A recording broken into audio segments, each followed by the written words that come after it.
police officers, they've gone insane. I don't hate the cops. There's a person inside when the truncheon stops. Oh, don't hate the cops.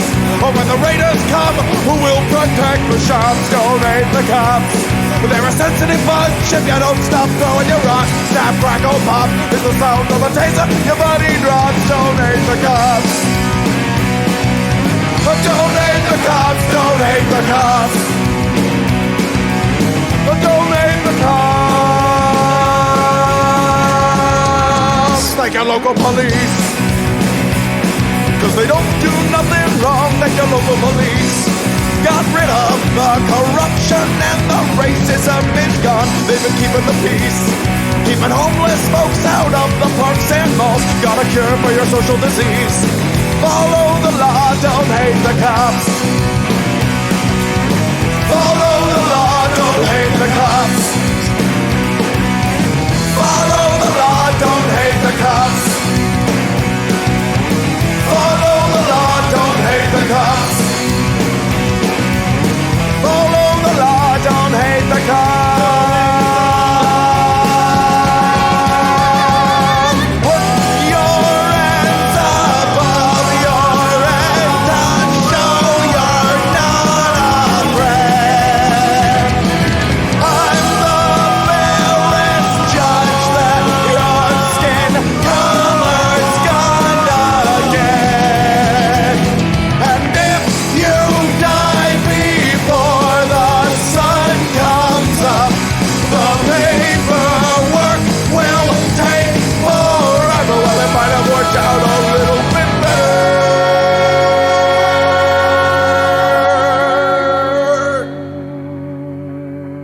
if you didn't hate the cops. Cause they don't do nothing wrong. Don't hate the cops. You can't blame them for just doing their job. Don't hate the cops.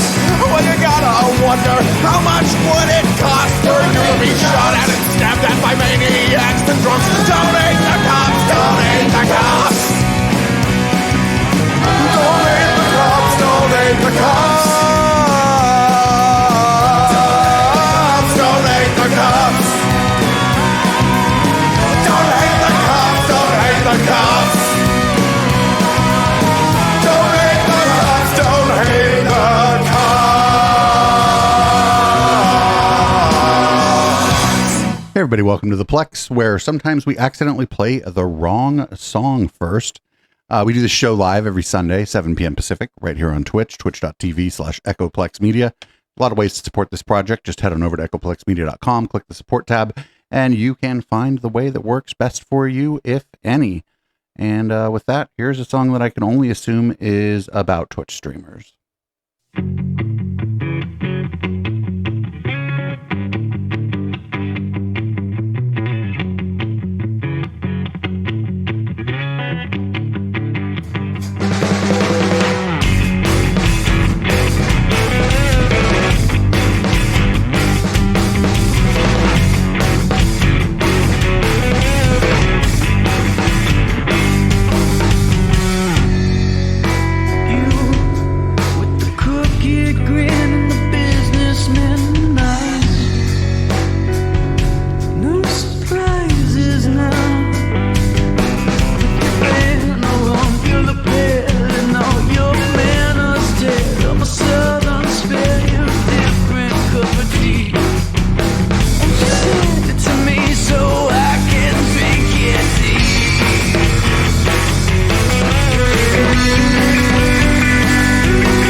Don't you know best?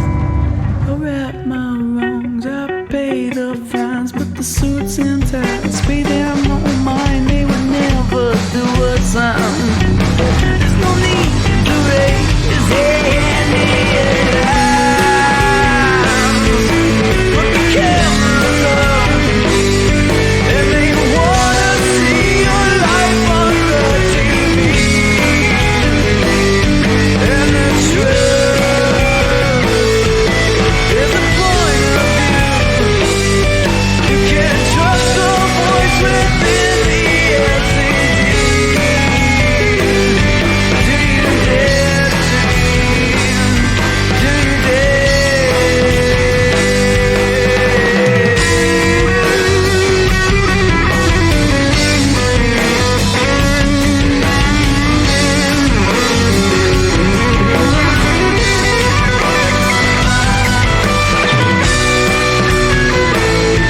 You can't have your way.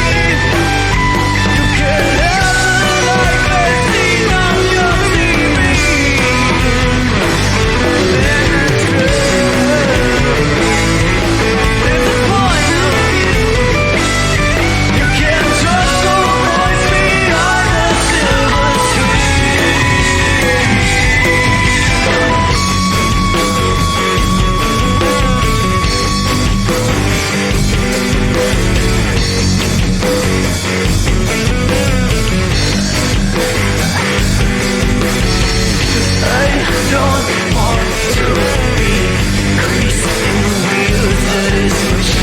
I don't want to be greased in the wheels of this machine. I don't want to be greased in the wheels of this machine. I don't want to be greased in the wheels of this machine.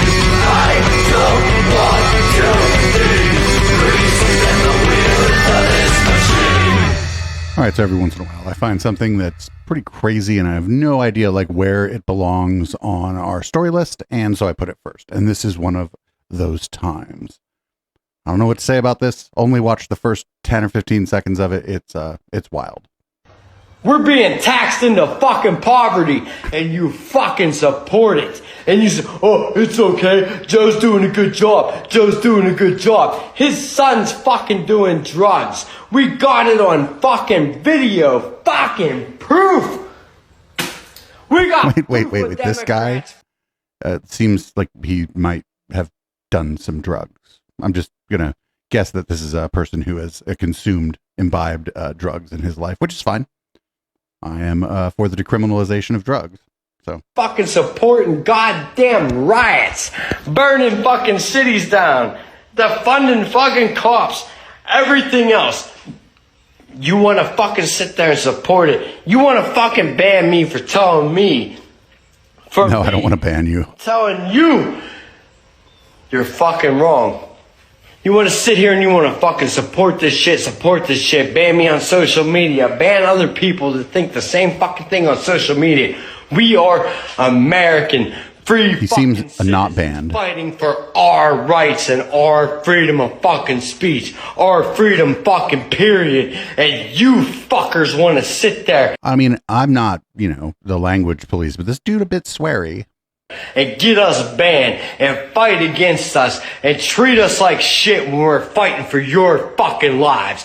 You motherfuckers can fuck off. I don't care if I get fucking banned or not. I'm sick of this bullshit across the I don't think anybody's going to ban this guy from any social media. This is entertaining. fucking board. Our Constitution, our forefathers fought for our fucking freedoms, fought for our freedoms of speech, fought for our freedoms of fucking rights, fought for our freedom of expression, fought and wrote the Constitution. This guy needs a nap and a sandwich. Against desperately. the dictatorial fucking government, and you fucking people want to sit here and keep supporting them. I'm fucking sick of it. You can ban me if I want to. I don't give a fuck. Yeah, we've been over that part. Go ahead, ban me. You won't stop me. This is fucking online. I'm out in the fucking real road. I will not stop until our freedom is defended, and I will not fucking stop until we are free, until we are fucking proven right.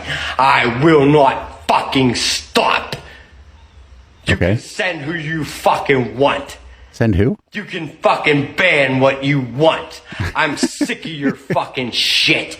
You're an American, fucking act like it. I'm tired of fucking having to get banned for defending our rights. I'm tired of being banned for defending our freedom of speech. I'm tired of being banned for defending our right to stand against this crooked motherfucker and his stupid fucking family. That motherfucker snorts coke. He smokes fucking crack. He spends time with fucking prostitutes. Sounds pretty based. I mean, I don't do hard drugs anymore, but it sounds pretty Even based. underage prostitutes, and you fucking know it. No, there's I'm no sick evidence of of fucking that. defending myself against you motherfuckers, and I'm telling you what, you want to keep fucking banning people? Go ahead. You can do it online, and you can do it from your grandma's fucking basement, but I'll guarantee you, 50-50, this guy's in like his parents' garage, right? I will fucking guarantee you, as real as God fucking exists, you try to come to me in the fucking streets and tell me I'm fucking wrong. I fucking challenge you. I mean, I thought he was for free speech, and now he's like, well, don't come up to me and disagree with me in real life. You're either for free speech or you're not. Any one of your fucking groups that want to come up to me and tell me I'm fucking wrong, I fucking challenge any. I'd actually avoid one this of you guy. motherfuckers. You fucking bring it. And whoever's fucking watching my stupid ass TikTok and fucking banning me and censoring This just keeps going. fucking challenge you. When the shit hits the fucking fan, motherfuckers. When the shit hits the fucking fan. I will be on the opposite side of the fan, and you fucking will be covered in shit. I guarantee it. Our forefathers are rolling in their fucking graves right now listening to the fucking bullshit you fucking spew. I'm fucking sick of it. You will not roll up on my land. You will not roll up on me. And you This guy's probably in a homeowners will association. not enforce your fucking bullshit laws on me. You will not enforce your bullshit dictatorial bullshit on me. Okay. I will not fucking take it. Our forefathers stood with fucking muskets against a whole country. A whole fucking country. They wanted to take our freedom. They had cannons, and they too. did not take shit. And they fucking won. What do you think will Oh, it was a fucking history happen lesson. when you idiots try to step against us? This is America. We are free. We gave away billions of fucking dollars under this stupid motherfucker Biden. We will not give any more. We did not defend our fucking veterans sitting out in the streets, hungry, starving, without fucking housing, but you let illegal So he's a housing advocate? fucking border and gave them fucking everything. I will not go quietly. I will not offer quarter. I will not offer peace. I will not offer fucking surrender. You will get with the fucking program this country is written under, or you will fucking perish. Is this guy like, I feel like this guy was missing from our coverage of the Shasta Board of Supervisors last night. I feel like he would have been a real hit given a speech there. I don't know who these people are talking to when they do this, where they like point their phone at their face and just like yell into their phone. I have no idea who they're talking to. Like, is he talking to me? I think he might be talking to me, but I mean, I can't really help him. I'm not trying to get him banned from TikTok. I just don't understand. A lot of times I just don't understand this stuff. But like I said, I didn't really know where to put that, so I had to put it first. Because, I mean, you know, sometimes you need something kind of sticky at the beginning of your podcast, maybe for people to fucking stay tuned in. Anyway, now we're moving on to the part of the docket, unfortunately, that's about the indictments. So here is, this is Elena Haba reacting to the not guilty pleas and just talking about like how inconvenient the court dates are. Because, you know, if anybody here has ever had to go to court or anybody know anybody who had court proceedings, the first thing the courts do is make sure that everything's just real convenient for you. Welcome back to this special edition of Hannity. Earlier today, former President Donald Trump waived his right to an in-person arraignment and pled not guilty to the charges in Georgia. That means Trump has now officially pled not guilty to all 91 alleged crimes in all 4 jurisdictions. Here now with reaction is Trump legal spokeswoman Alina Habba. Alina, thanks for being here. I feel like we're going to have update after update after update after update because this is what they've done. This is what they've set into motion. Give us an update on what this means as it pertains to the case down in Atlanta and what the Trump legal strategy is. I think it's not surprising that he pled today not guilty. So what is a legal spokesperson? That's not his attorney. What is a legal spokesperson? Is it just like a spokesperson? Right to go in for an arraignment in person because why give them more of a media frenzy? We don't need that. So, from here we actually get to litigate the case, which as an attorney I look forward to. I know our legal team does as well, to getting to take our own turn at looking at all of the information and our own turn to put our side out, which is something that everybody needs to remember. It has not happened as of yet. 4 indictments are simply that, an indictment, which is just one-sided BS, for lack of a better word, on their political scheme to interfere with the leading candidate for president. So, Alina, this is all ridiculous. It's all a circus. It's all meant to interfere inside the timeline and the election process. That's a given. So these questions sort of come with that sense of how it's. But if you're planning for Georgia, the D.C. Timeline was just set for March 4th, as you know, the day before Super Tuesday, much sooner than your team had anticipated. What do you anticipate for a timeline down in Atlanta? Like, how quickly are they going to push this? Like I said, most people, when people are accused of crimes, what the court does is like, well, we got to make sure this is convenient for the person accused of the crime. No, I'm just kidding. That's what doesn't happen. Let's be clear, the Jack Smiths and the Fannie Willises and the D.A. Braggs and the Letitia James, if they could have it their way, they would have all trials the same week. It's unrealistic, it's ridiculous, and it's obvious. So what I think is happening is the judges are going to have to fight it amongst themselves. You cannot have one defendant on multiple cases. But if you do look at the timeline, like you mentioned, every single event from the indictment to the rushed grand jury years after the events took place, when they didn't need to rush it, they could have had it 2 years ago. Every single thing says very clearly, Joe Biden doesn't know what he's doing in office, so let's distract America so that all we talk about is President Trump and these hoaxes. And that's really all they are. So what are they? We're going to obviously argue that it's impossible for one person to be in 4 different places. We're going to argue that this is election interference. And then we're going to take a look at each individual person and say, you ran for office based on the fact that you said you were going to get Trump. And so did you. And so did you. And now we need our Constitution and due process to step in and do its part. And if we don't have fair judges, unfortunately, we're not going to get that. So we have a great team. I love our legal team right now. I feel strong. The president feels strong. And we're going to take each one head on. It is amazing. When you look at the Hunter Biden problem, indictment. Hunter Biden problem, add charges to indictment. Hunter Biden problem, indictment again.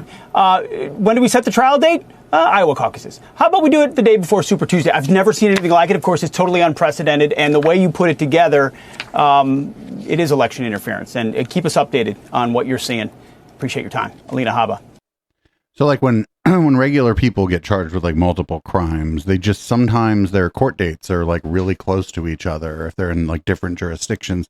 And it is kind of fucked up. Like for people who don't have a lot of resources, a lot of money, they don't have like the ability that this guy does to sort of get it out there in the media and stuff too. Like it's real hard. Like if you're accused of, maybe even just a couple petty crimes or whatever, and one of them's in one county and another's in another, and the court, your, arraignment or your court dates are 2 days apart or whatever. Yeah. It's kind of a pain in the ass. Unfortunately, like defendants have to deal with that shit all the time. It's not like this has never happened to anyone else. This is happening to somebody probably right now. You've just never heard of them. Here we go. Here's Alina Habba is sure making the rounds. Here she is on the Greg Kelly show. I think it's on Newsmax, but I'm not sure. Here we go. City, their town. And they're saying this is a woman who isn't getting crime off the streets. Letitia James, D.A. Bragg, New York. Crime is rampant. We've got our borders open. And what do we see? Them persecuting a man who created jobs in Manhattan, who was a self-made person, who wasn't bought by any political party or any political avenue or frankly, anything because he's his own man. And that's why they're coming at him. They don't really have any other venue to do it. So now we're seeing what I call political lawfare. We've heard it a lot in the past month, but that is what this is. It's not warfare. It's using the law in an inappropriate manner to further political gain because they cannot beat him.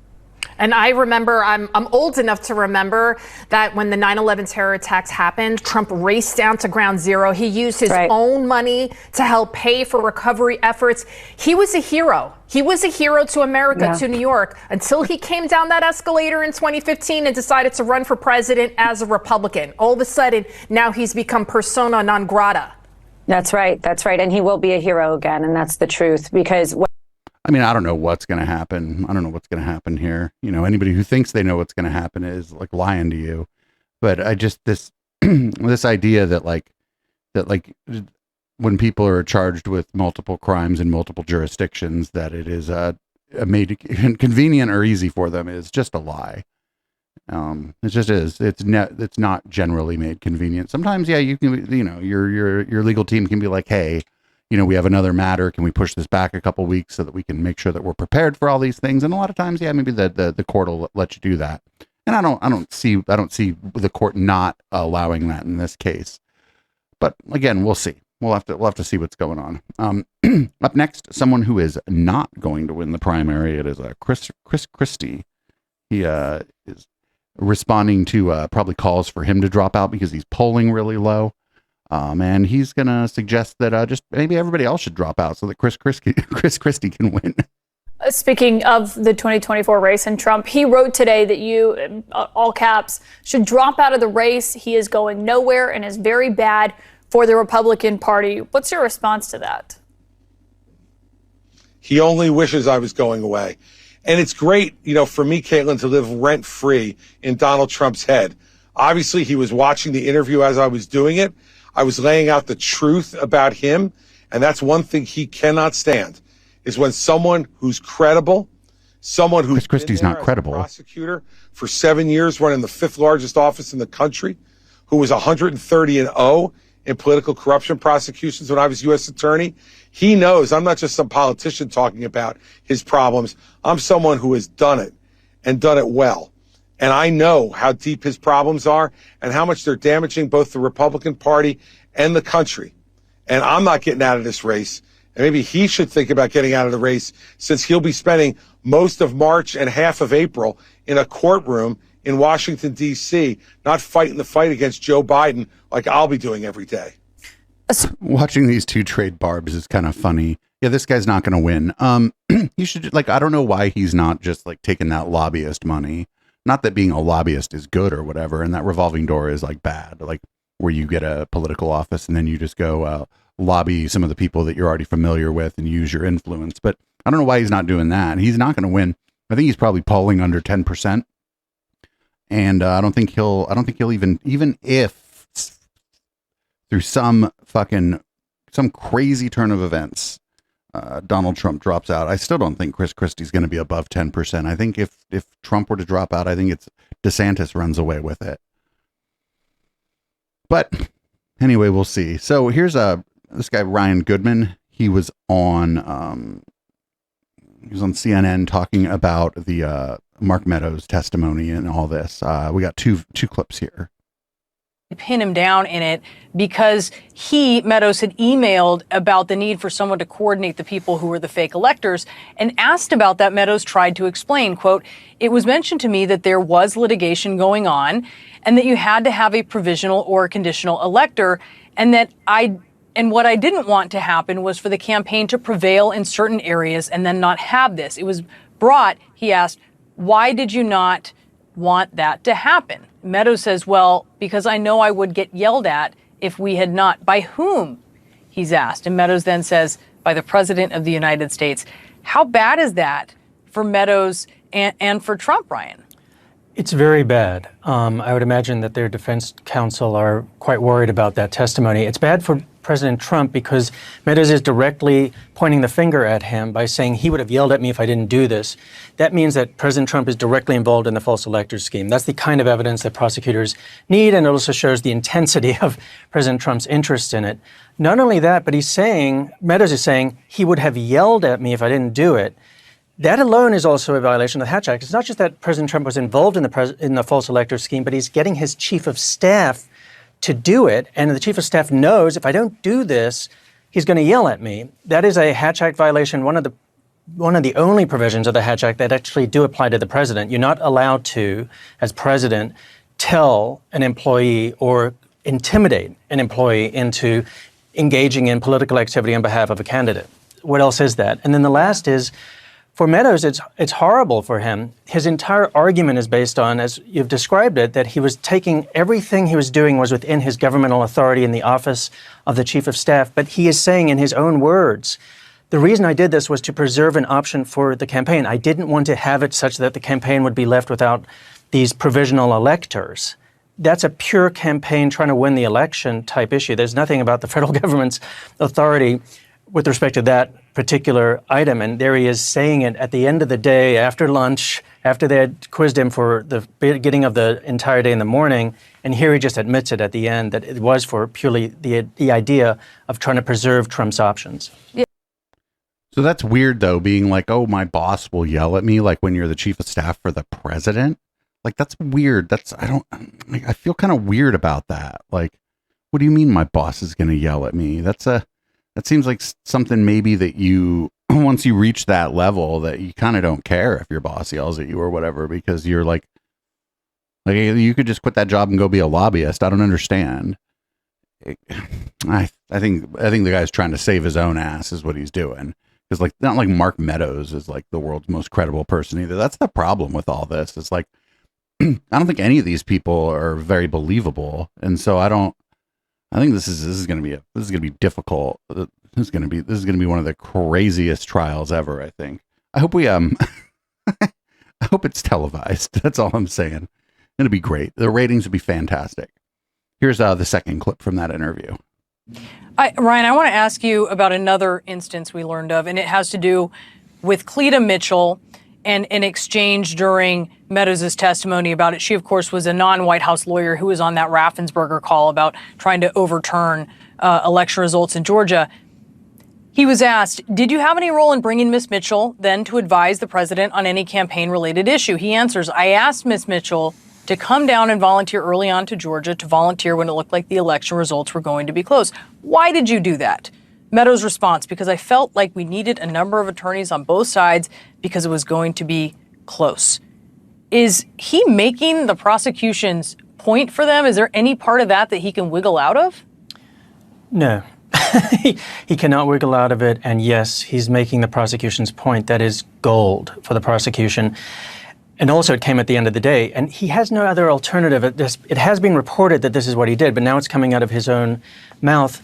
He's specifically asked, like, who brought her on? It's him. Why did you bring her on? He explains, to help the campaign balance out its lawyers in Georgia. And that's just kind of like, it's almost like game over, because it does mean that he's acting on behalf of the campaign. It's game over. It should probably be game over for getting the case into federal court, because he needs to say I was doing everything within my office. And it's also game over for the defense that he would otherwise try to mount. He's trying to say, I also have sovereign immunity. What is that? Or sovereign immunity. What is that?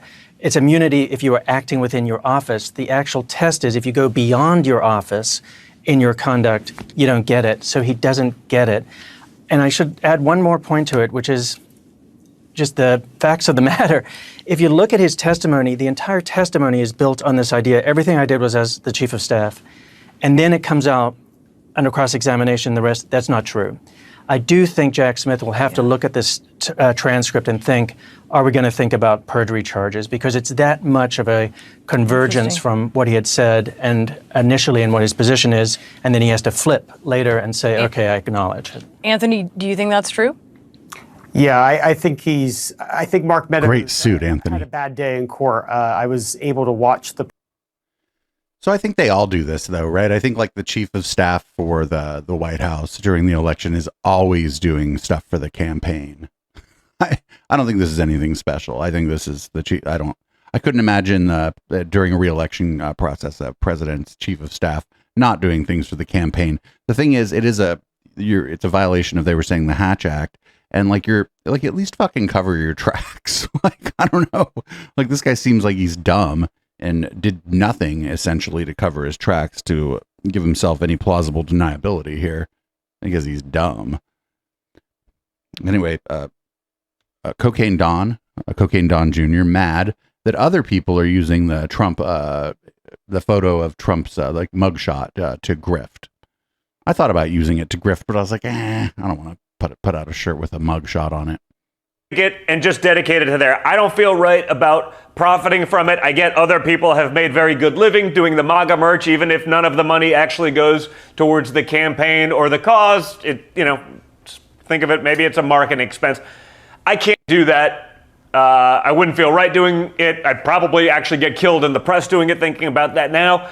But it's important to have it done. So if you guys go to shopdonjr.com, I'll put the link up on the bottom. You guys can see it here.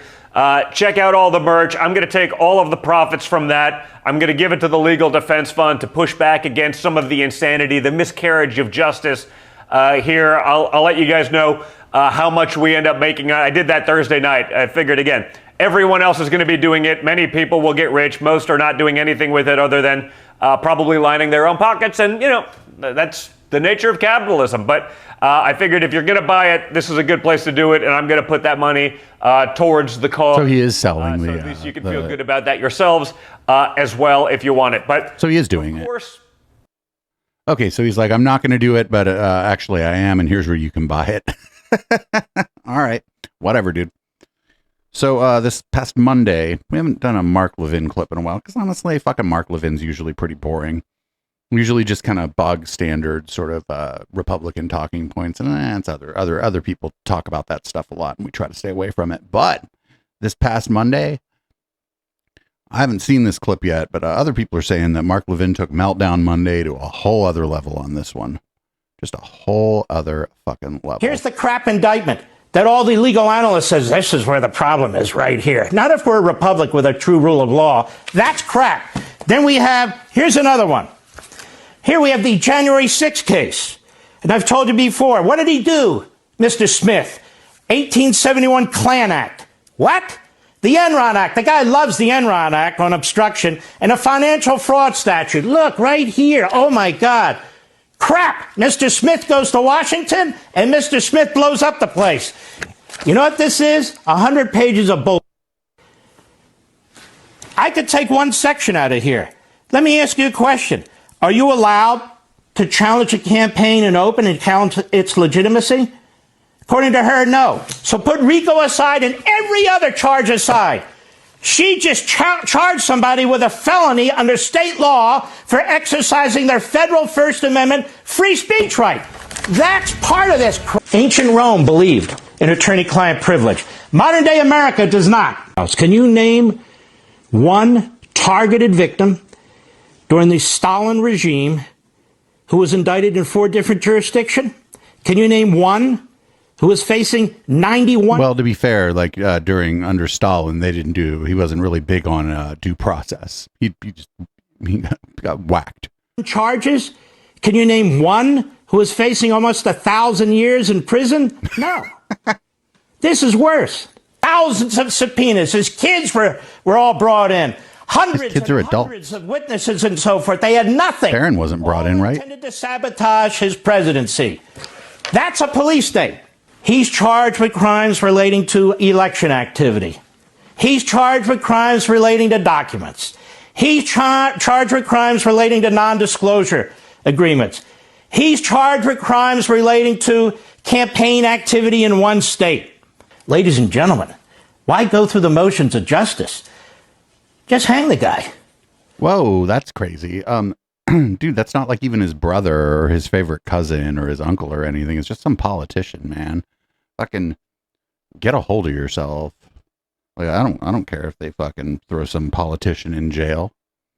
I don't know, do you? Are you like hung up on politicians being like, oh, what I don't want them to do is throw a senator or the former president in jail? Fuck no. I don't know. Fucking I'm just not sad about it. And I shouldn't be. Neither should you, because you just shouldn't. So up next is Georgia Senator Brandon Beach. He says that nothing was done wrong here because Trump just asked the dude to find some votes. Now I think this one's a little bit. It's going to be a little bit hard to get people to on board with the prosecution on, but it's kind of. I think it was pretty clear what he was asking. So let's see what this guy has to say. Oh, he's a Georgia state senator, not the U.S. senator from the state of Georgia. This is just to clear that up here. And I want to say this: there was no quid pro quo when President Trump asked Brad Raffensperger to go and find 11,780 votes. He didn't say, go find 11,000 votes and I will appoint you to something or give you a membership to one of my clubs. All he said is there was chaos. There was a lot of problems with. So it's only a criminal conspiracy if you offer someone a membership to your golf club. The drop boxes and the chain of custody. Go back and do audits and see if you can find votes. We think there was some fraud. And I do think that's going to be proven in this Fani Willis case. I think they're going to prove that there was fraud. And on the electors, by the Constitution, we had every right to have those electors. And if we didn't win the lawsuit, there was a pending lawsuit. And if we didn't win the lawsuit, then those electors were moot. And so we had every right per the Constitution to do that. And we better start fighting or we're going to lose. We'll be in the minority if we don't fight as Republicans. You always get the least votes. You get less votes than the Democrats in almost every election. It is not a majority party. To be fair, though, sometimes the Democrats don't get the majority of the votes either, because there are small, non-duopoly parties, and sometimes sometimes the Democrats get like 49% of the votes or 49.5% of the votes. Republicans get like 47 or 46 or something. So, but you're not the majority party. Anyway, here's John Eastman. I'm not sure he should be taking this interview because my understanding is that he's not doing himself any favors here by talking to the press. A lot of these people need to go about the business of shutting the fuck up, and it seems like they don't have good lawyers. If you're accused of a crime, go about the business of shutting the fuck up. Let your lawyer talk for you, or don't even talk to the press at all, because you might say something you think is innocuous and you end up incriminating yourself. John, and just again, so we clarify this, on January 6th, what did you want to happen? And how was that historically grounded? In the history of our country, how would that have taken place? So just so the viewers can understand what would have unfolded and how that would have ultimately been constitutional.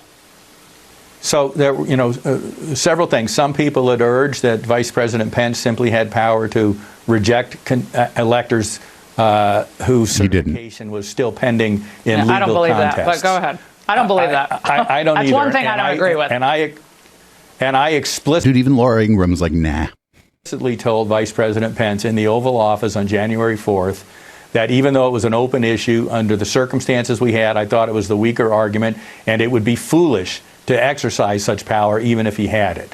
What I recommended, and I've said this repeatedly, is that he accede to requests from more than 100 state legislators in the swing states to give them a week to try and sort out the impact of what everybody acknowledged was illegality in the conduct of the election. And I specifically said, it. Yeah, not everyone acknowledged it, but that was the argument that was being made, obviously. And there were obviously look at her. She's like, oh, we're not going down for almost $1 billion again here. Regularities that everybody had seen, but whether that was, whether it rose to the level of changing the outcome of the election, again, without a legal proceeding in the states that mattered, the argument ultimately was a difficult one to make. I mean, hence here we are. Yeah, this guy shouldn't be taking interviews. First of all, he's not good at this. Secondly, he is under indictment and should shut the fuck up. I don't care who you are. What you're accused of, I don't give a fuck. if you have been indicted, accused of a crime, what you need to do is go about the business of shutting the fuck up. It is the best thing you could possibly do. I do not like John Eastman, but his attorneys should advise him to shut up. It's just any, like, I don't, like, who are these people's defense attorneys? Like, I don't understand. Like, you will never, ever meet a defense attorney that's like, boy, I really wish when my client was accused of this crime, I really wish that they would have spoken to the press and the police. You know, no defense attorney will ever say that. Anyway, we're just about out of this part of the show here, but this is pretty funny. This lady behind Peter Navarro here gives no fucks. Watch this. This is great. Situational. Yes. Okay. Why? All right. Yeah, right. So here's the problem here. It's like, where's the CNN? CNN here? Is CNN here? Anybody want to own up to that? Here's the problem. Hero. Who's this?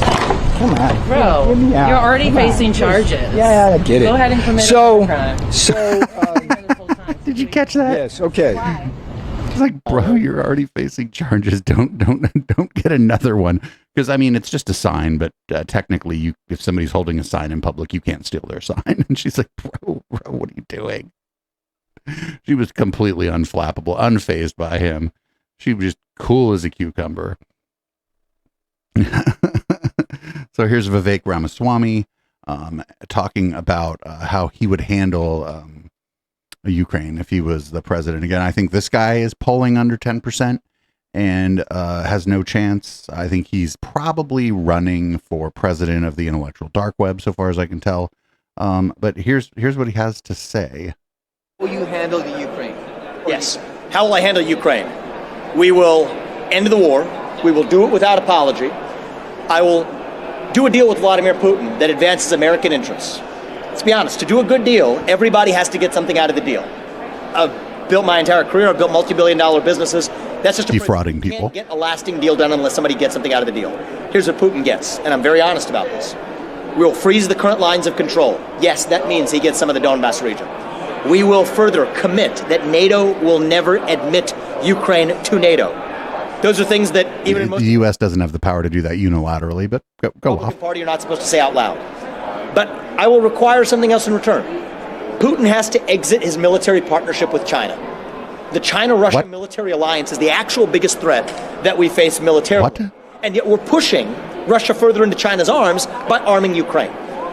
That's not going to happen. Ukraine, while also deterring China from going after Taiwan. Because China's bet is that the U.S. won't want to take on two allied nuclear superpowers at the same time. But if Russia's not in China's camp... What the fuck? No, that wouldn't happen. Russia and China have been allies. They've had, I believe, as somebody in chat was saying, like a defensive pact since like right after World War II. It's like a pretty old alliance that goes back to the days of the Soviet Union, and it's been that way for a very long time. And I don't think that's not an ask that you would get. We'd be like, oh, what we need you to do is, your most powerful ally. Yeah, you need to not really be allied with them anymore. Like, no matter what you think about all this, like nobody's going to do that, right? Like that's like somebody like having a negotiation with, I don't know, fucking the United Kingdom and being like, all right, well, we'll give you most of what you want, but you got to not be allied with the USA anymore. They'd be like, no. It'd be like, and first, like, how do you even enforce that? What do they just say? What do they say? Okay, well, we'll get out of that. Then what? And then he goes and talks to Xi Jinping and goes, this idiot thinks that I'm just stopping our defensive pact. He's like, I just told him yes, because that guy's an idiot. Up next, here's this is great. This guy went on to the Sean Hannity show and lied to Sean Hannity, and here's Sean Hannity calling him on it, which is weird. But also, Trump or Fox is not in the tank for this guy, right? They know he's going to lose, so there's nothing. Sean Hannity like risks nothing by contradicting this guy, and by contradicting him, I mean he said, "Well, you'll see here." Go over some of the issues, though. You know, you said aid to Israel, our number one ally, only democracy in the region, should end in 2028, and that they should be integrated with their neighbors. I have an exact quote. You want me to read it? That's actually... Yeah, I can tell you the exact quote. What I said is it would be a mark of success if we ever got to a point in our relationship with Israel, if Israel never needed the United States' aid. And Sean, you know how politics is played. A lot of the other professional politicians who have been threatened by my rise have used that statement to say that I would cut off aid to Israel. That's not correct. I've been... I wanted to hear the quote because this dude's a liar. This dude's a liar and a fraud. This guy's companies, he like fucked over all of his investors and shit. Like, I ain't crying for his investors, but like, what the fuck? I mean, I am critical of the nation state of Israel, the Likud party, the Home party, et cetera, but it's political suicide for anybody in either party who's running for president to just be like, oh, by 2028, we should stop military aid. Political suicide. This guy, I don't even think he's really running for president. I think he just is trying to raise his own profile. And here's that weirdo Clay Clark who does that Reawaken America tour that we watch sometimes on Conspiracy Bingo. Here's him talking about Vivek Ramaswamy. And his criticisms are probably quite different than mine.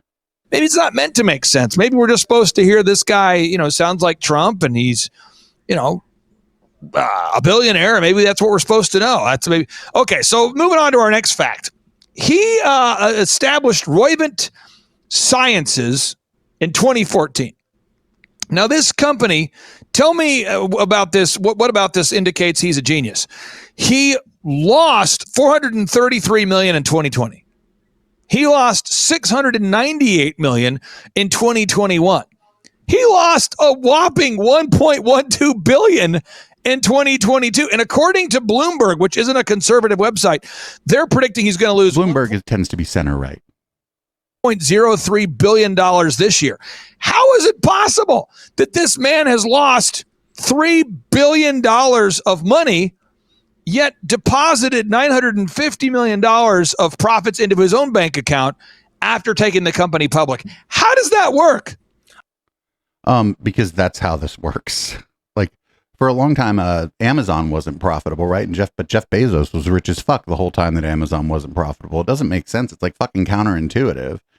But I mean, he just collects his salary and bonuses based on whatever metrics the board of directors and the investors allow him to collect his salary and bonuses based on. It's fucked up. But again, I mean, he's just losing investor money. Anyway, don't worry. Glenn Beck will be running in 2028, and he'll I don't know, fucking save us all, something like that.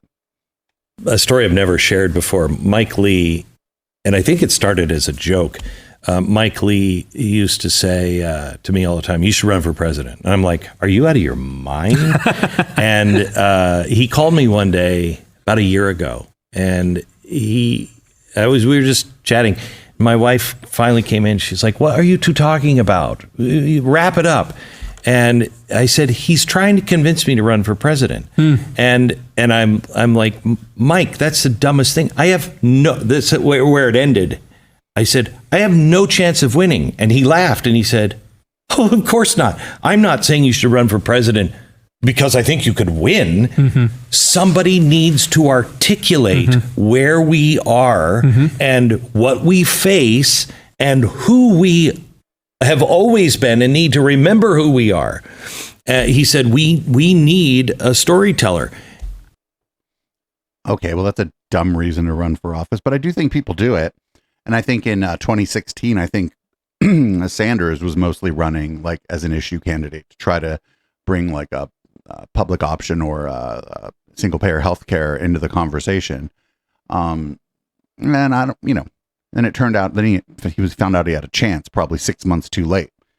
But yeah, Glenn Beck, I think Glenn Beck, if he was running right now, he'd be polling about as high as Chris Christie, right? Like, he's right. People don't like him. He's like not a very likable guy. And if he wants to get his ideas out there, he's got his whole fucking Blaze network to do it. It's, it's not like he doesn't have the ear of anyone. So a friend of Peter Thiel's, Blake Masters, who has run for Senate last time around, is going to run for Senate again and has a real cringy ad.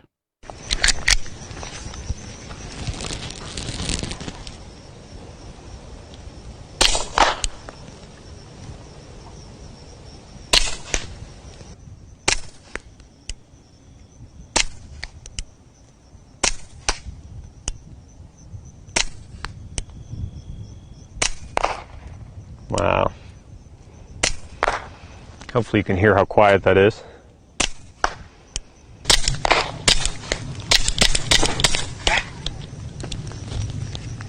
Whisper quiet. It's pretty cool. Made in Germany.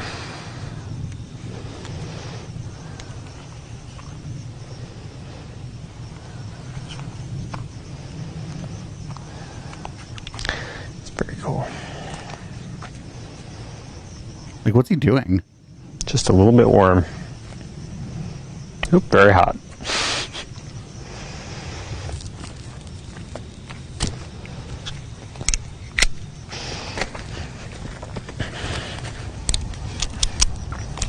That's definitely a fun and quiet gun.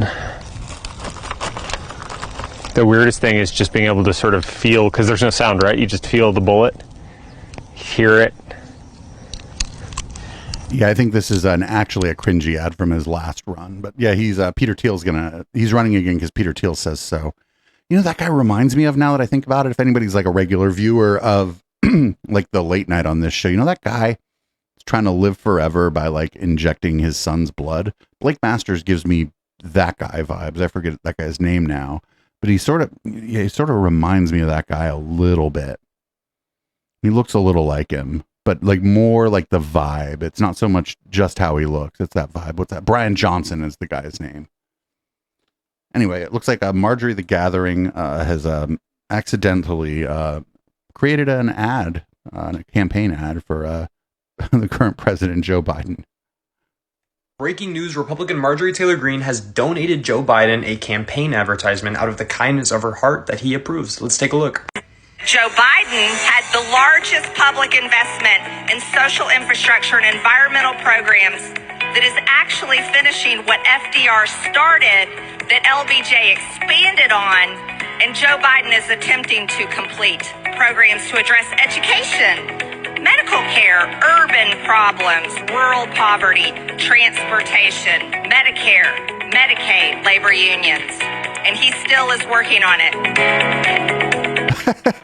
You Republican Marjorie Taylor Greene has donated Joe Biden. You idiot. God, why would she, why didn't, whatever. That's pretty funny. Although it's only funny because it's just taken out of context or whatever. But that's a pretty good ad by the Biden-Harris campaign there, just taking what Marjorie the Gathering says. Now, here's one Mr. Bernie Sanders not running this time. Probably never going to run again. He's probably going to retire pretty soon, actually. He's getting a little bit old, and that's fine. I bet he's not going to be a lobbyist when he retires, right? But he's got some advice for the Democratic Party, which I think is probably actually pretty good advice.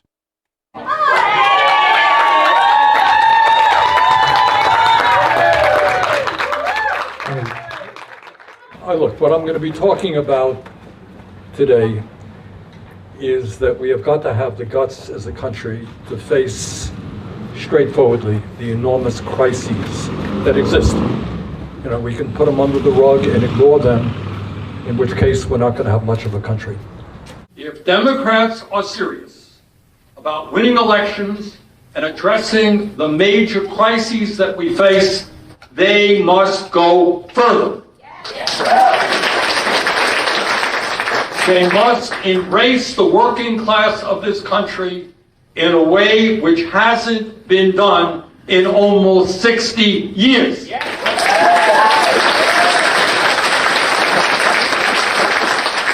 Frankly, it is absolutely absurd that given the anti-worker ideology and policies of the Republican Party, that party now has more working class support than Democrats. It should be deeply worrying that, according to recent polls, Democrats are losing more and more support within the Latino community and even among African American men. That has got to change, not just for the well-being of the Democratic Party, but for the future of our country. With all of the new technologies that are being developed, do you know what? We are in a unique position in world history to end austerity economics and create a decent society for all people. Technology is not a bad thing. It is bad if machines throw working people out on the street. It is not bad if we reduce the work week to 32 hours. The Democrats, once and for all, must reject the corporate wing of the party and empower those who are prepared to create a grassroots, multiracial, multi-generational, working class party in every state of the country. Yeah, but so that's generally been what I have thought too. The problem is it's like they have to jump, right? They have to be willing to jump. They have to be willing to just do it, right? You can't sort of phase that in. Because if you start trying to phase that in, what's going to happen is they're going to piss off donors, and then they're not going to have the ability to like replace that if they go halfway. If they go all in on it, yeah, I think that they'd be able to get a lot of small donations like what Bernie Sanders did in his campaigns, but they have to just fucking do it. And they're scared. People in power are scared. They don't want to lose their power, and that's not great.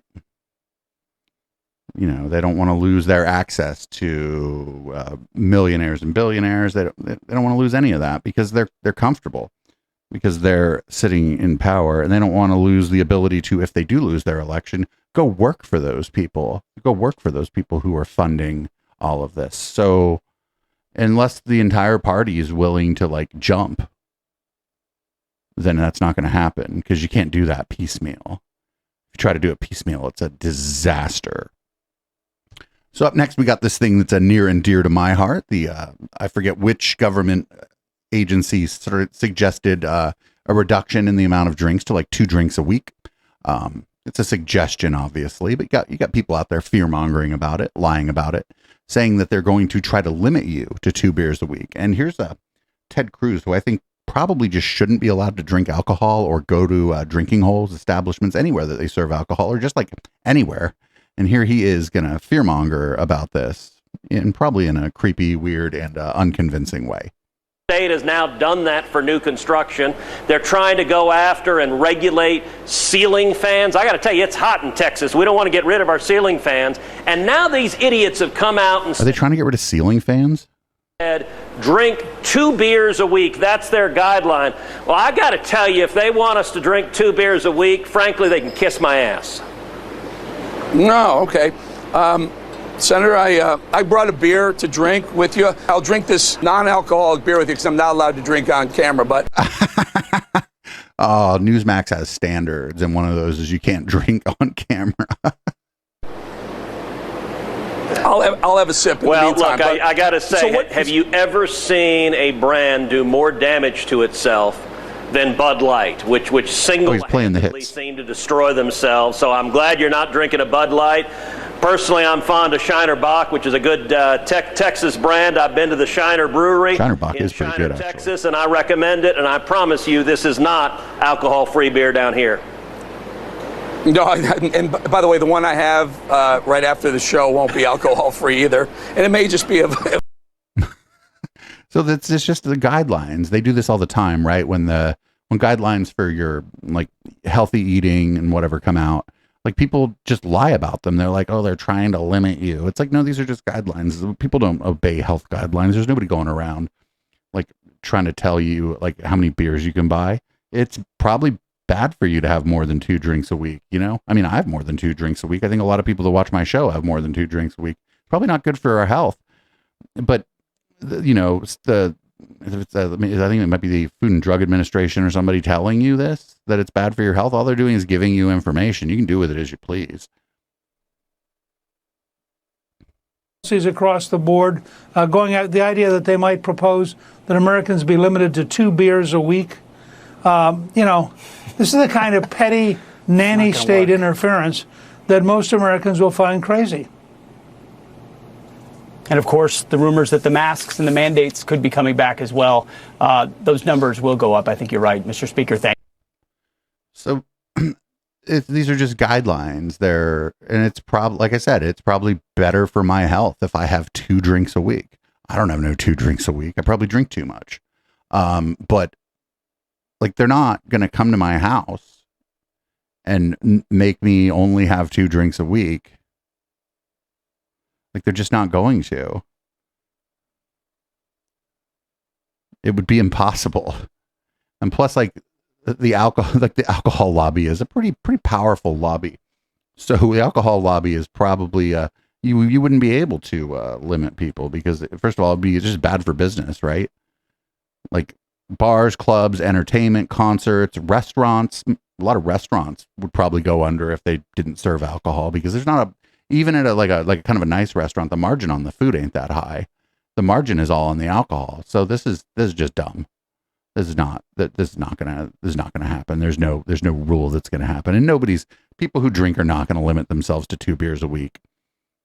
Unless they're already just somebody who maybe has a beer after work Friday and then one on Saturday afternoon. And those people are out there, and those people are fine. And like, I don't know, they're fucking way healthier than I am probably. Anyway, up next, we got Waters, Jesse Waters, on what would happen if Fox went off the air. These are not essential workers in the entertainment landscape. There's only 2 items that if you took it off TV, there'd be a revolution in this country: football and Fox News. You can take anything else off, television, cable, or broadcast, and the country stays the same. If you remove college and pro football and this channel, this country would not tolerate it. But it wouldn't, like, it's, I don't think Fox News is going off the air anytime soon. Like, they're very profitable. But if it were to go off the air, it would be because it stopped making money, right? It stopped making money for its investors. And like, that would just be the way the cookie crumbles. I mean, there will be a day, right, where like maybe all of the networks that we watch now no longer exist, just because times change. And yeah, I don't think, like, if Fox News became, like, lost money, started losing money, I don't think the investors would give 2 shits, like, if people would be mad about it. They invest in these businesses to make money. So here's more of Jesse Waters. Here's him asking the tough questions about remote work. I actually agree with Richard. I think that it depends on the job. It depends on the person. There are ways that you can hold people accountable if they're not producing from home. But I brought this up last time. I know a girl who's an Amazon software engineer, and that's probably a woman. She goes to the office, and it's very distracting for her because they have these open office spaces, and she codes a lot more when she's in her space doing deep work. What about office romance? What about Jesse? Returning to the office. You don't want to go there. You have no office romance. That's the third round. Let Stop that on go. your head. Jesse, I don't think we Jesse need go there. families in this country. We need Stop child. over her head. You know, I'm not going to let you get in any trouble. I say one more thing, though, real quick. Well, they're all yelling at the same time. Because Jesse doesn't need to talk. Even fucking box wine Janine Pirro was like, shut the fuck up. And yeah, a lot of people do meet their partners at work, and that's generally fine. But like, that's not like really an argument against remote work. Up next, we got I don't ever really run these Facebook reels on this channel because they're messy. They don't really play right. But here is, you know how we watch a lot of city council and board of supervisors meetings? Well, this is actually somebody good at one of those meetings. Council, I'm here to discuss artificial intelligence. AI is going to take all of our jobs and render us useless. And I, for one, am stoked. I hate jobs. I had a job once, and everyone there talked in weird voices. AI is going to 86 all of that. But we'll still need money. That is why I'm asking the government to step up and make sure we're breaded. We are proposing a small payment plan, or small PP, of $10G a month for every citizen so we can party and look hot and enjoy our free time. Now, we can't afford to just sit back and have AI bust through and not have a plan. We got to make sure people have food and houses so we can party and rage in peace. So instruct AI to pay all of us, and then you dudes can retire gracefully before you get replaced, and we'll see you at the beach. The bonfires will be epic. Everybody will be hot. What up, council? Yeah, that guy he has my vote. I mean, it's obviously a joke, but there's like a real like argument there. That's like, you know, as these as people are replaced with automation, we don't know necessarily if it'll be like other times where, you know, technology has actually just enabled more and different kinds of jobs for people. So that guy, I like that guy's idea of like everybody just raging on the beach. It's obviously not realistic, but you know, I mean, you don't know what happens unless you try. So up next we got one of my favorite genres of videos. This is a video that basically somebody complaining about Right Wing Watch, and then Right Wing Watch taking the video of them complaining about Right Wing Watch and, you know, putting it on Right Wing Watch. Oh, great website you got there, Twitter. Let's try this again. Anybody listening to the podcast version of the show? The show is live. How long are you going to put up with this, America? How long are you going to let these people and Right Wing Watch? I know that you love clips. I hope you play every bit of this clip. I hope you spread it from shore to shore, because I am telling you that what you're doing is of the devil. And in the name of Jesus, we come against every lie you try to put out. That's like I said, one of my favorite genres of videos, even though that was real short, is just somebody complaining about Right Wing Watch, and then Right Wing Watch being like, we'll go ahead and run that on our Twitter. Here's this is from Elijah's List. This is that Steve Schultz guy, and he's got Johnny Enlow on. Johnny Enlow is one of those QAnon people, also into numerology, not gematria like that -48 guy, but a different form of numerology. And they're going to talk about how Billy Graham, not from Bill Graham Presents, but Billy Graham, how Billy Graham sold his soul to the devil. Yeah, Billy Graham was a 32nd degree Mason. And I mean, that's an absolute known fact that Billy Graham was a 32nd degree? It was one of his old books. Are you saying the 32nd would know that Satan is who you're serving? Yeah. That's quite a thing you're saying, but Johnny, you're saying Billy Graham was a 32nd degree Mason. And there's many big names right now. If I started naming them, that'll be for another program, but they are as well. And by 32nd degree, now you may be at that point so blackmailed that your options are limited, that you could fear, if I tell the truth, they will expose this about me or whatever else. But you know, do a whole study on what it takes to become a 32nd degree Mason, and it's not a minor adjustment. You have to do bad things. You have to do bad things. You sold your soul to the devil in some kind of way.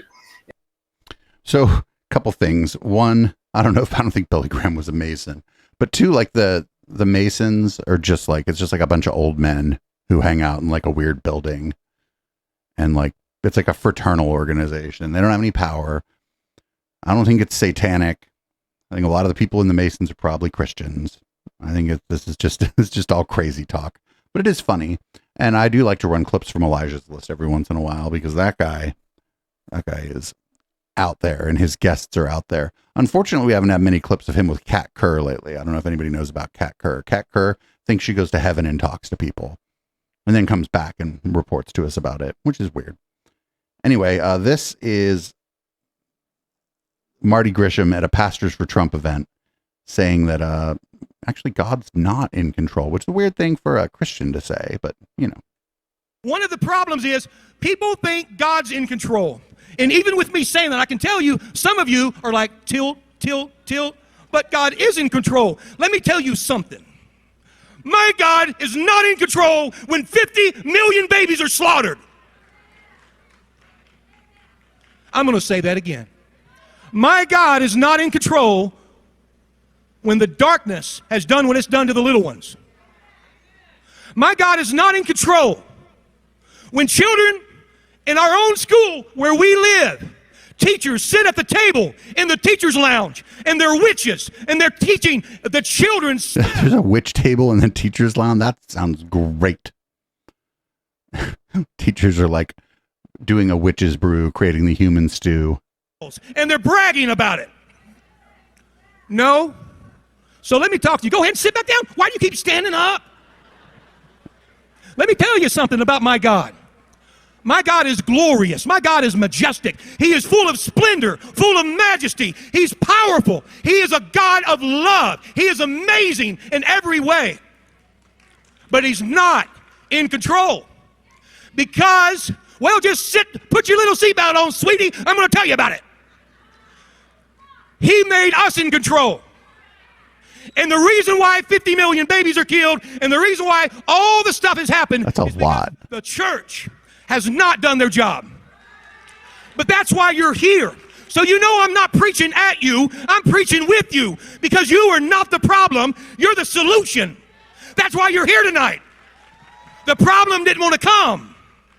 The problem are the pastors that refuse to talk about politics and putting Christians in a place to be able to move government and the laws of the land and implement the laws of God. That's wild. I think that's blasphemous to say that God isn't in control. I don't know. Pastors. We're going to go ahead and look up that Pastors for Trump event during red light. Don't get it twisted. That shit's probably just as wild as the Clay Clark events. Yeah, I think that's blasphemous, right? To say that God isn't in control. And also, he's talking about 50 million abortions. I wonder over what time frame that is, because that seems like a lot if it's just every year. I don't think that's correct. All right, everybody, don't worry about the hurricane. It has been rebuked. We know that all nature and the warm water and the currents and the weather and the science, we respect all that. But in the name of Yeshua, we thank you now. You will be still. You will not be a category 3. You will not be a category 1. You will not even be a category at all. In fact, you lose your name. We cancel you. We cancel you. Cancel culture coming for the fucking hurricane. Of Yeshua, we cancel you, Idalia, and we decree and declare that we push you onto a sleeper mode. We thank you, Father God, that this will downgrade to a tropical storm. We thank you that you will only approach the land when the tide is low. We rebuke the reports of the sea surge and the storm surge that's supposed to go in and flood. We rebuke the flooding. We speak protection over the trees that they will be protected. So this stuff seems funny, but like if people listen to this and then don't leave when a hurricane's coming, that's terrible, terrifying. But I don't even know who these people are, so I don't think that a lot of people are like going to be like, wow, this weird guy on YouTube or whatever actually told me that like that they've rebuked the hurricane. I think most people, religious or not, or generally have a healthy fear of a fucking hurricane, and are like, I gotta go if that's what has been advised. If they're near enough the coast, or if it's a big enough hurricane when they're not near the coast, that by the time it gets inland, it's still gonna fuck their shit up. So we can be thankful for that. Anyway, we got a couple more before we go into red light this week. We got this guy here. He got his virology PhD from the University of Facebook, which is where everybody should get their virology PhD. Hi, my name's Cormac, and I got my PhD in virology from the University of Facebook. It was really great being able to take the lectures from home and doing the course on demand. And after a long 4 days of doing my own research, I got the news that I was an expert in virology. How crazy is that? The University of Facebook has changed my life in so many ways. Previously, I've gotten my qualification as a fitness professional, and now I know the secret to health and longevity is to fast for 60 days straight, shame everyone and anyone who ever considers having sugar, and I'm on a strict diet of drinking my own piss first thing in the morning.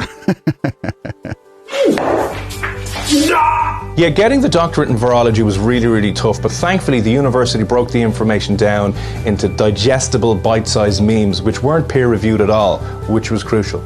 I now have the qualifications to go and do something that I'm really passionate about, which is sending abusive messages to family, friends, and frankly, every random stranger on the internet that I can meet. Wake up, sheeple, you're all brainwashed. Man, it doesn't matter that you had a lung transplant. It's all bullshit. I mean, what's next? I mean, the possibilities are endless. I'm looking into their courses on international trade relations. Nah, you can't be doing that with the Taliban. I might become a brain surgeon. Yeah, you see, the brain tumors caused by the 5G, you see. Or really, whatever's just trending that day on the news, I'll qualify in, because it's important to upskill, you know? For anyone thinking about going back to university, I know it can be daunting, but it's never been easier before to enroll in Facebook and learn whatever it is that you want on whatever topic under the sun you can think of. The University of Facebook. It's crazy what you'll learn. It's really funny. I like these, but I mean, I don't think a lot of people think that they become an expert or whatever. I think they just think they know things that they don't. Anyway, we got a couple more here. This is anti-LGBTQ Pastor Jack Hibbs on the Charlie Kirk show. And he has a campaign to just, out all the students. Shout out to Right Wing Watch. Could not do this show without them. As soon as somebody sent me something that said Chino Valley School Board fights for parents' rights, I said, I know Jack Hibbs is involved. I know that somebody from his church and I think we watched Chino Valley School District on the first episode of that we did of our new show, Public Comment, on Tuesday nights. Hold my gut instinct, Jack, because I've visited your church so much and I've got to know your flock. I have now learned that my suspicion was correct. All of the Chino Valley USD school board members who's voted for parental disclosure go to your church. So, Jack, take as much time as you need, build out the story, because now the California Attorney General is suing the school board for saying that parents have a right to know if their 14-year-old is transitioning their gender. Yeah, exactly right, Charlie. In fact, the president of the school board, Sonia Shah, she is from our church. You're exactly right. 4-1 victory on what? They voted 4-1, Charlie. This is quite technical, so follow me through on this. One of the young men that we had elected to the state assembly, Bill Aselli, he immediately crafted, once he was elected to Sacramento, he immediately crafted Assembly Bill 1314. And that was simply this, a proactive bill that would require that the school district inform, or the school where a child is attending, informs the mother or the father that their child is in any way, shape, or form transitioning or has expressed desire to be in the state of transitioning. In other words, please tell the parents. That's what we're asking for. So the California State Legislature read his bill and refused to let it go to the floor, Charlie. They banned it from the floor. They stonewalled it. They didn't let it get to the floor. That just means the bill didn't get out of committee. This happens to all kinds of different bills. Thinking he was defeated. What we did is that we read his bill and we took the verbiage from that bill and then introduced it to our unified school district school board, and they voted and adopted the verbiage. So what was supposed to go state law turned out to be defeated there at the state, not even heard, but that's okay. Guess what happened?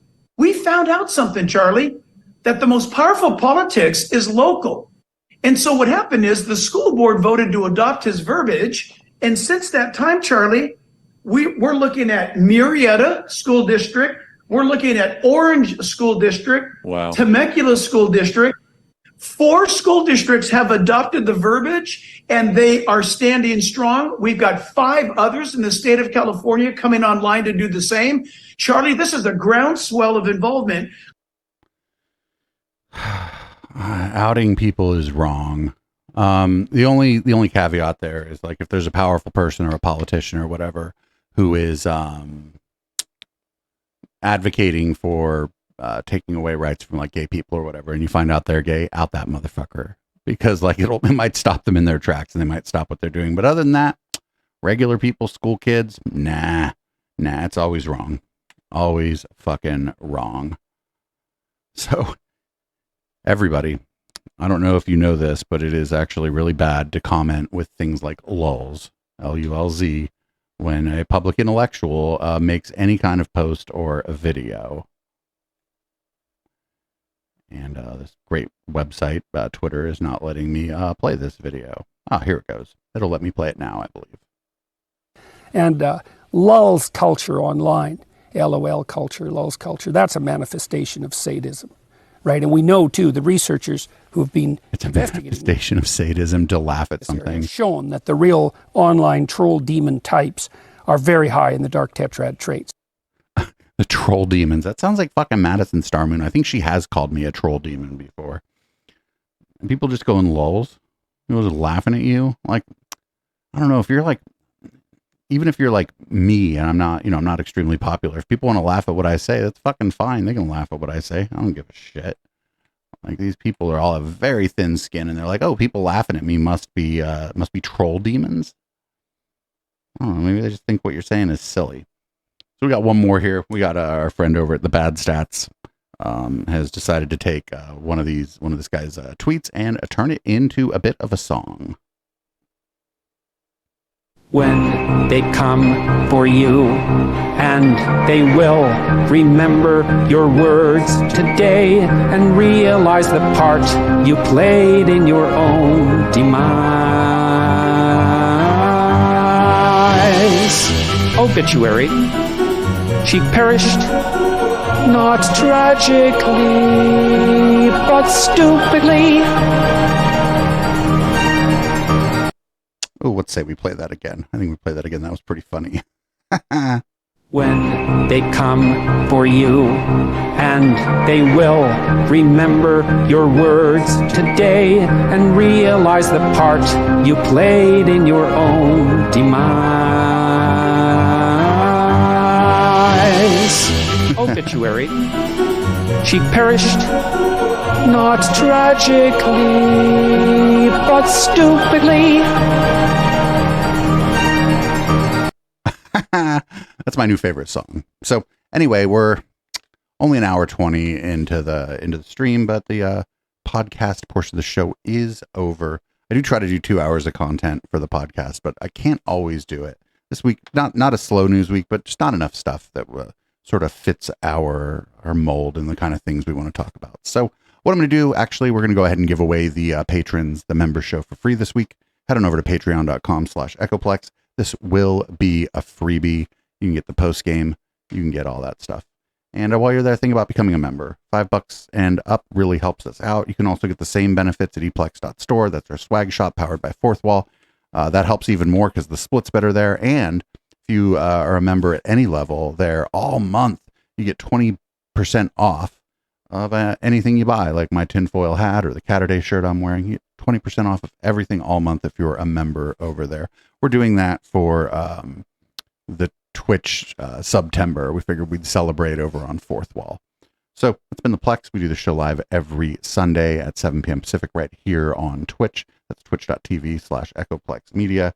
And check out all our shows. We are live every night, but Monday night now, because of course I am a glutton for punishment and was like, well, we're going to add a show on Tuesday.